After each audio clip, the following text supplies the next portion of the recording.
고린도후서 12장 1절 10절 이 말씀을 통해서 사도 바울이 경험한 그런 특별한 은혜를 나누고자 합니다.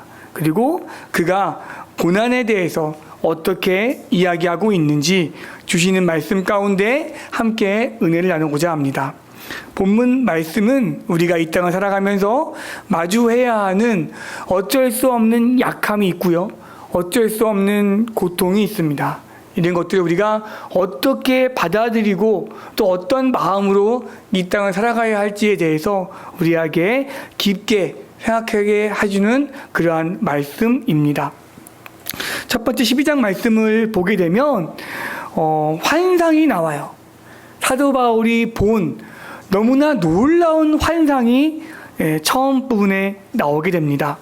이 본문에 보면 자신이 셋째 하늘에 이끌려서 낙원에 갔다라는 말을 지금 하고 있습니다. 사람이 차마 말로 표현할 수 없는 그러한 말들을 내가 들었다라고 고백합니다. 어떤 사람도 경험하지 못한 놀라운 영적 체험을 사도 바울이 지금 한 거예요. 여러분, 이 이야기를 사도 바울이 왜 했을까요?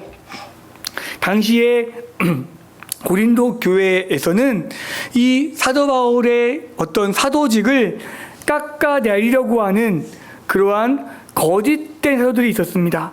그러면서 그들은 자신의 영적 체험을 이야기하는 거예요. 내가 이런 체험이 있다. 내가 이런 놀라운 체험이 있다. 이렇게 이야기하면서 사도 바울을 깎아내리는 거예요. 너는 이런 거 있느냐? 내가 했던 이런 놀라운 영적 신비로운 체험이 사도 바울 너한테 있느냐? 막 이렇게 이야기하면서 사도 바울의 사도직을 깎아내리려고 했던 그런 거짓된 사도들이 당시에 많이 있었습니다. 그들은요, 화려한 능력, 어떤 신비한 체험, 어떤 말기술을 통해서 사람들 현혹한 거예요. 내가 이런 체험을 했다. 내가 이런 영적인 체험을 했다. 라고 하면서 막 자신을 드러내면서 사도 바울을 깎아내린 거예요. 그래서 사도 바울이 오늘 이 영적 체험을 왜 이야기했냐면, 사실은 사도 바울도 이런 놀라운 영적 체험을 어떻게 했습니까? 경험을 한 거예요. 사도 바울이 안 한 게 아니에요. 그렇지만 사도 바울은 이런 잘못된 사도들처럼 나의 어떤 신비스러운 영적인 체험을 막 자랑하고 떠들고 내 신앙이 최고야. 나는 이런 체험을 했어. 라고 하면서 함부로 다른 사람들의 신앙을 무시하고 했던 그들과 달랐던 거예요. 그러면서 오늘 마지못해 사도 바울이 본인이 체험했던 영적인 놀라운 신비를 오늘 이야기하는 모습을 보게 됩니다. 그런데 사도 바울이 참 정말 겸손하다라는 것을 느끼는 것이, 이런 엄청난 신비스러운 체험을 했음에도 불구하고 2절 말씀을 이렇게 보면 참 겸손함을 볼 수 있어요. 내가 그리스도 안에 있는 한 사람을 아노니. 본인의 체험 이야기이지만 본인이 아니라 3인칭 이야기를 써서 정말 겸손하게 이야기하는 것을 알 수가 있습니다. 또 한 가지 이야기하는 것은요, 이 이야기가 언제적 이야기예요? 14년 전 이야기예요.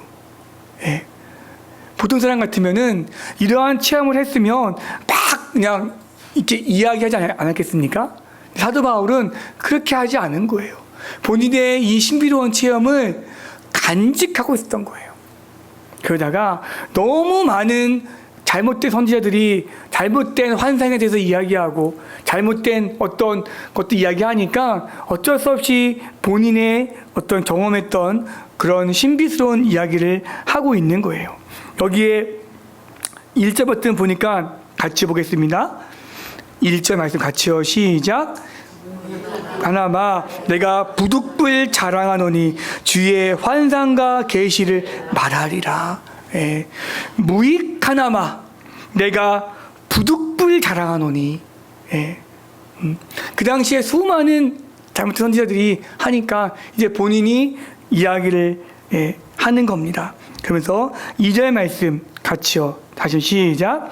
내가 그리스도 안에 있는 한 사람을 아노니 그는 14년 전에 셋째 하늘에 이끌려 간 자라. 그가 몸 안에 있었는지 몸 밖에 있었는지 나는 모르거니와 하나님은 아시는지라. 얼마나 겸손한 표현입니까?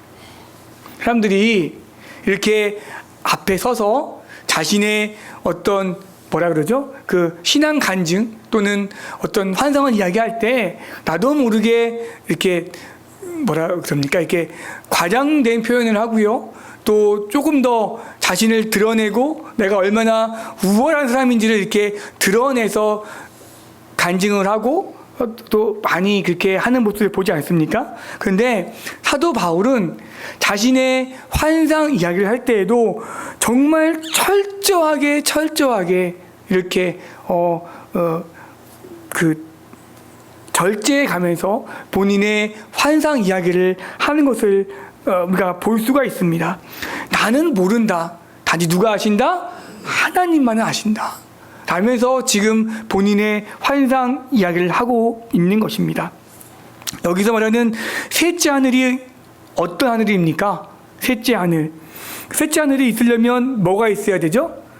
첫째 하늘, 둘째 하늘, 그리고 뭐예요? 셋째 하늘. 지금 사도 바울은 셋째 하늘에 갔던 이야기를 하고 있는 거예요.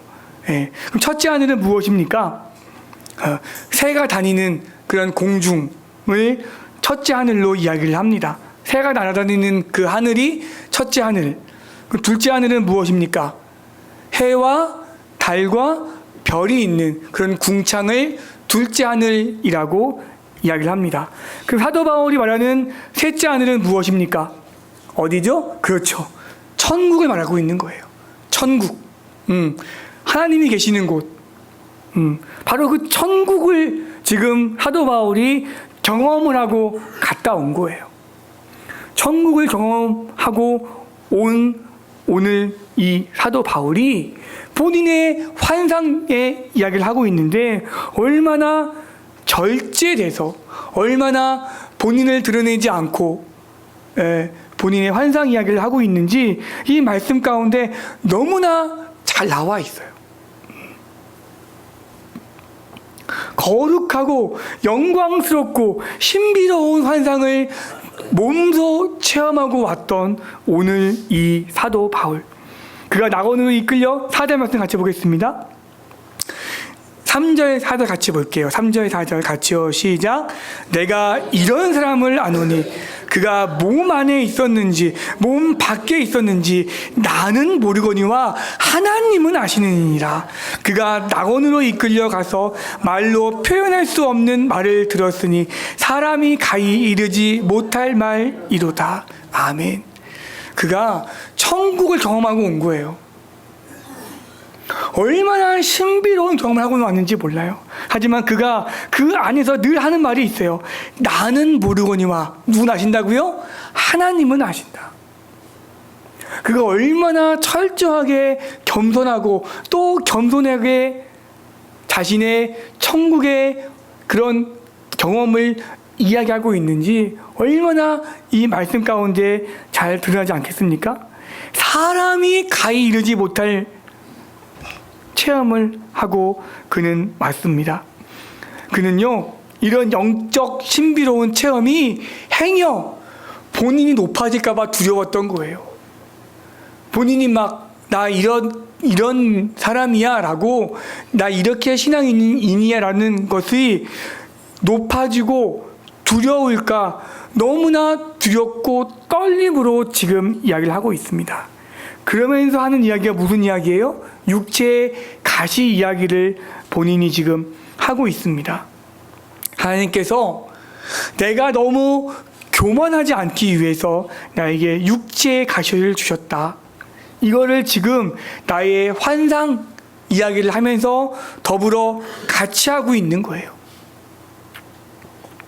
놀라운 천국 체험을 몸소 하고 왔던 오늘 이 사도 바울.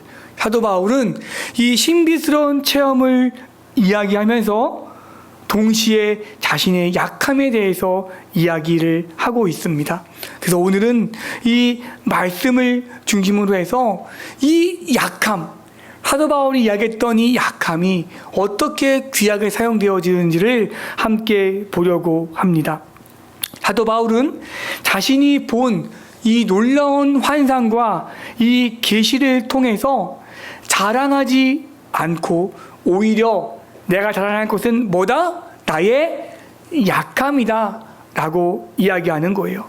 많은 사람들은 자신의 환상을 이야기하고 자신이 보았던 어떤 신비스러움을 이야기하면서 그것을 자랑할 때 사도 바울은 그것이 아니라 오히려 나의 약함을 자랑하고 있는 것입니다.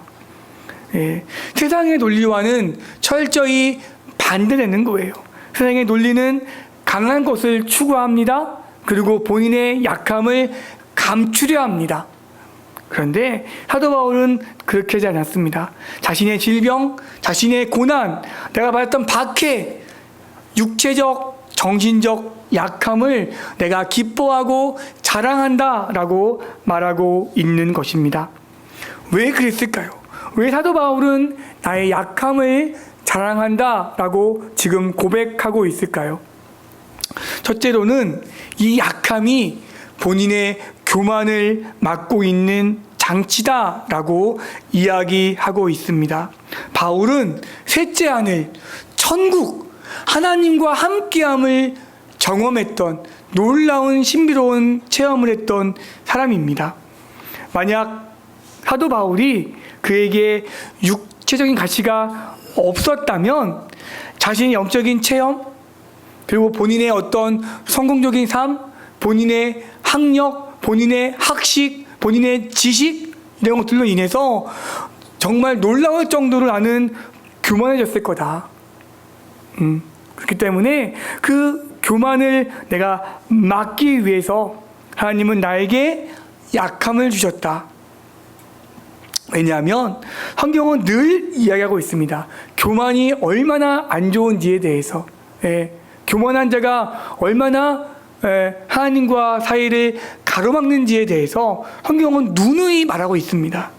이거를 사도 바울은 알고 있는 거예요. 나폴레옹이 했던 유명한 말이 있습니다. 무엇이죠? 내 사전에 불가능이란 없다.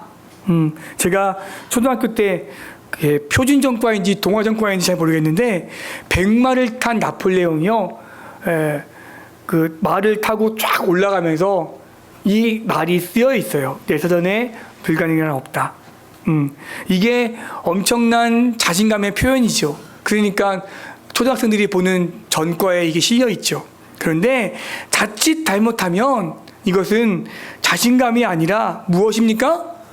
교만함에 빠질 수 있는 굉장히 위험성이 다분한 말이에요. 얼마 전에 중국 전승절 행사 때 푸틴 러시아 대통령, 중국 시진핑 주석, 그리고 김정은, 북한의 김정은이가 셋이 나란히 걸어가면서 했던 대화가 있었는데 그게 이제 밖으로 퍼지면서 사회적인 이슈가 됐었습니다. 아마 많이 이슈가 돼서 아시는 분들은 아실 텐데 그때 했던 대화 내용이 이런 거예요. 푸틴 대통령이 시진핑 주석에게 당신은 앞으로 오래 살수록 더 젊어지고 심지어 불멸에 이를 수 있다. 이런 말을 한 거예요. 그랬더니 시진핑 주석이 우리는 앞으로 150살까지 살 수 있다. 이렇게 이야기를 했습니다. 여러분, 푸틴도 시진핑도 그리고 김정은도 다 독재자입니다. 독재자. 더군다나 본인이 일으켰던 탐욕스러운 전쟁으로 인해서 지금도 수많은 사람들이, 수많은 젊은이들이 다 죽어가고 있는데 김정은은 북한에 자기 청년들 다 보내서 다 죽게 하고 이렇게 해놓고서 정작 본인들은 천년 만년 죽지 않고 독재자로서 온갖 권력 마음껏 누리며 살고 싶어하는 저 교만함. 저런 교만함이 어디서 나올까요? 약함을 몰라서 그래요. 약함. 약함을 모르니까 저런 교만함이 나오는 거예요. 약함을 모르고 하나님을 모르기 때문에. 나의 약함을 알아야 돼요. 그럴 때 우리는 겸손하게 하나님을 찾는 거예요. 하나님의 도우심을 구하는 거예요. 내가 약한지 모르니까, 하나님이 누구인지 모르니까 이런 교만함이 나오는 거 아니겠습니까? 내 영혼아, 여러 해 동안 먹을 거 다 쌓아 놓았으니까 이제는 편히 쉬고 편히 먹자. 이 어리석은 부자. 하나님 말씀하시죠? 내가 오늘 밤 내 영혼 떠나가면 어떻게 되겠느냐?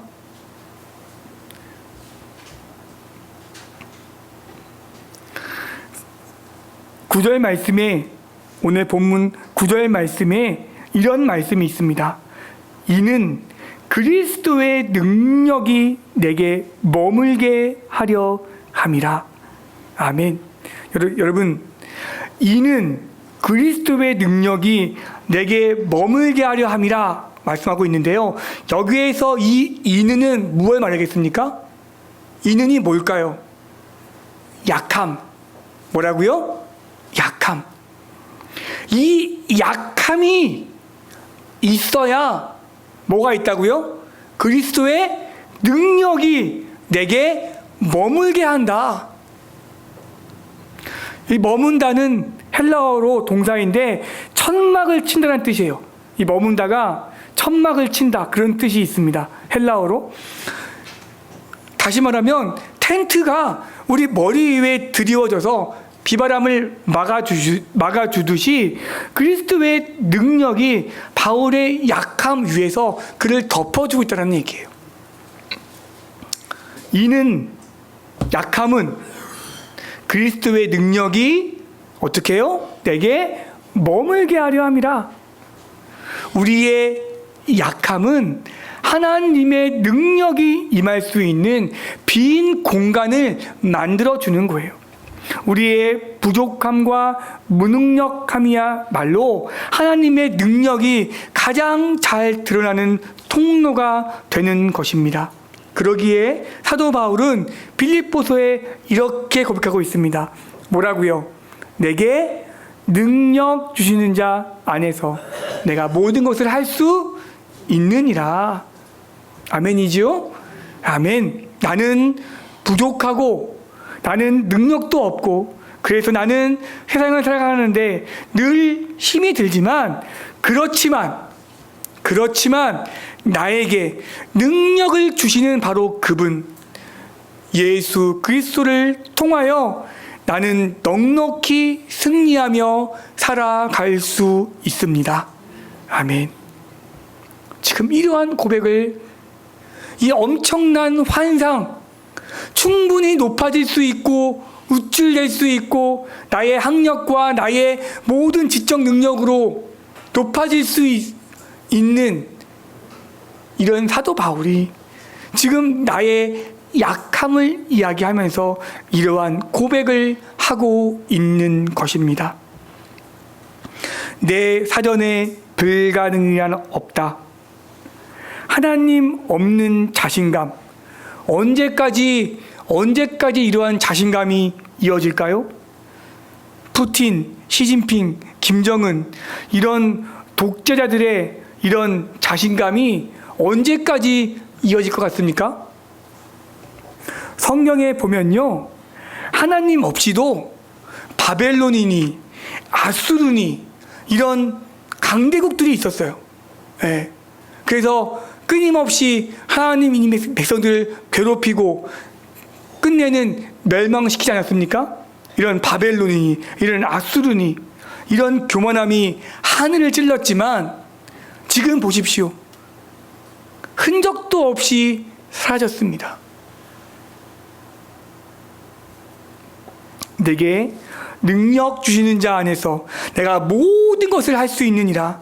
나의 약함을 인정하고 하나님의 도우심을 구할 때 하나님의 능력이 우리 가운데 임하게 되는 줄 믿습니다. 바울은 자신의 약함을 좀 없애달라고 3번 기도했다고 나오지 않습니까? 예. 이게 좀 앞뒤가 바뀌긴 했는데요. 내 약함을 내가 인정했지만 그 전에 그래도 바울은 사람인지라 육체의 가시를 없애달라고 몇 번 기도했다고 나오죠? 여기 보니까 몇 번이요? 3번 나오죠. 여기서 말하는 3번이 3번만은 아니겠죠? 예. 하지만 그가 나중에 깨달은 바가 바로 이 말씀이라는 거예요. 뭐라고요? 내 은혜가 내게 뭐하다? 족하다. 이는 내 능력이 어디서 온전해진다? 약한 데서 온전해진다. 사도 바울이 끝없이 자신의 육체적인 약함을 조금 없애달라고 기도하면서 간구하면서 결국 그가 깨달은 깨달은 은혜가 바로 이것입니다. 내 은혜가 내게 뭐하다? 족하다. 이는 내 능력이 약한 데서 온전하여 짐이라. 사람들은 다 강한 것을 원하지요. 사람들은 다 좀 뛰어난 것을 원하지요. 그래서 우리가 슈퍼맨이니 어떤 어벤져스 이런 사람들을 열광하는 게 무엇입니까? 어떤 대리 만족이라고 하더라고요. 내가 약하니까 저런 슈퍼맨 같은 이런 사람들을 이렇게 대신 하지만 하나님은요, 나의 약함을 통해서 나의 강함을 드러내 주시는 분인 줄 믿습니다. 내가 약한 그때의 강함이라는 이 역설적인 말은요, 하나님의 은혜와 능력이 작동하는 방식을 보여주는 거예요. 어떤 방식이요? 인간적인 능력과 힘이 가득할 때는요, 하나님을 의지할 필요를 잘 못 느껴요. 왜? 내 강하니까. 이 정도면 나 혼자 할 수 있어. 그러나 우리가 육체적으로, 정신적으로 한계에 부딪히고 실패를 경험하면서 우리의 연약함을 깨닫고 겸손하게 하나님께 구하는 나가는 줄 믿습니다. 우리가 약한 그때에 우리는 강해집니다. 왜냐하면 우리의 약함을 통해서 하나님의 무한한 능력이 나타나기 때문입니다. 암담한 현실 앞에 있을 때 하나님의 평강이 우리의 마음을 붙들어 줍니다. 우리가 절망의 끝에 섰을 때 우리는 우리를 붙들어 주시는 하나님의 사랑을 깨닫게 되는 줄 믿습니다. 제가 늘 항상 즐겨 듣는 방송이 있지요. 다 아시지요? 무슨 방송입니까? 극동방송. 극동방송에서 제가 한재욱 목사님이라고 하는 강남 비전교회 그분이 쓴 귀한 책이 있어요. 그 책을 설명하면서 드는 시인데 너무 은혜가 돼서 제가 몇 번 반복해서 듣고 제가 적어왔습니다. 들어보세요. 고난이 꽃이 되고 별이 되게 하소서. 책 제목이에요. 한재욱 목사님이 쓰신 책 제목, 고난이 꽃이 되고 별이 되게 하소서. 이 책 가운데 이런 단락이 있어요. 성도는 하나님을 찾는다. 성도는 하나님을 찾는다. 나에게 이럴 수가 있냐며 하나님을 안 믿겠다고 소리치면서도 하나님을 찾는다. 우리는 하나님의 자녀이기에 하나님을 찾을 수밖에 없다. 극심한 고난 속에 몸서리 칠 때 자신의 원망을 받아줄 존재가 오직 하나님뿐이라는 걸 알기 때문에 하나님께 원망의 말을 쏟아낸다. 큰 고난을 겪지 않고 그저 믿음이 좋고 신실한 사람들이 이 원망의 기도를 들으면 놀라기도 하겠지만 이해해 주어야 한다. 마음껏 울고 욕하도록 마음껏 소리치도록 내버려 두어야 한다. 우리가 부를 수 있는 마지막 이름, 그럼에도 불구하고 하나님은 고통의 끝자락에서 부를 수 있는 마지막 이름이다. 고난의 종점에는 하나님이 기다리신다. 참으로 이상하고 신비한 것은 성도가 하나님께 극도의 실망과 좌절을 깊이 느끼고 삶이 엉망이 돼버린 상황에서조차도 그분께 부르짖는다는 것이다. 그것이 절규든 원망이든 반항이든 하나님께 묻고 또 묻고 소리친다. 기도가 원망이 되고 원망이 저주가 되고 저주하다 못해 지치고 지쳐 심지어 살의마저 느끼는 순간에도 죽을 것 같은 그 순간을 견뎌줄 유일한 존재는 오직 하나님뿐이다. 그렇다. 이해할 수 없는 고난 앞에 하나님께 부르짖는 것만이 유일한 답이다. 제가 이것을 극동강에서 듣는데 얼마나 은혜가 되는지 막 눈물이 나는 거예요. 그래서 이거를 듣고 또 듣고 내가 이거를 우리 성도들에게 꼭 이야기해 줘야지. 그래서 적어왔습니다. 고난이 꽃이 되고 별이 되게 하소서. 강남 비전교회 한지영 목사님의 책에 이런 성도는 하나님을 찾는다. 너무 은혜가 되는 거예요. 그렇습니다. 우리가 어떤 원망이 오든 어떻게 하나님 나에게 이럴 수 있습니까? 하나님 살아계시면 왜 나에게 이런 말도 안 되는 고통을 주십니까? 하나님께 원망하고 별의별 일을 다 해도 결국엔 우리가 부를 수 있는 마지막 이름은 누구라고요? 하나님입니다. 에이즌 토저 목사님은 이렇게 말했습니다. 하나님을 추구함은 그 어떤 경우에도 성도들의 할 일이다 라고 이야기를 했습니다. 오늘 함께 예배건대 함께 하시는 우리 상계 평강교회 성도 여러분, 하나님께서는 우리 모두에게 각자의 육체의 가시를 다 허락하셨어요.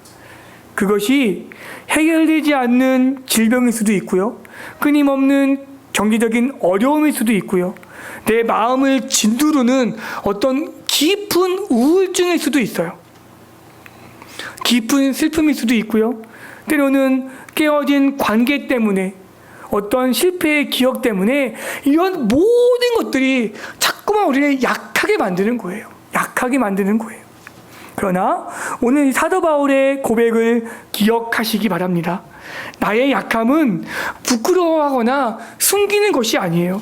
그 약함을 통해서 하나님의 은혜를 경험하고 하나님께서 나아가는 통로가 되는 것입니다.